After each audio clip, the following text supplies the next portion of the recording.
Even the silence echoes when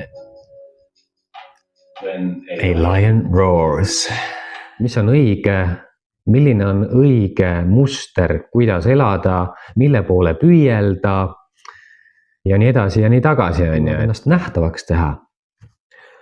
Et mitte ennast veita, mitte ennast alla suruda, mitte ennast haletseda, mitte kahetseda, vaid vastupidi, tuua esile oma päris mina. Ja ma ei ela ainult endale, vaid ma näitan ka teistele, et see hing võib ellu jääda. Ma olen ikka veel siin. Okei, nüüd ma lähen. Ma ei saa püsti tõustes, mul pole püksi jalas. See on vana see stuudio nali, et üleval on see pintsaki lips. Okei, aitäh, tšau.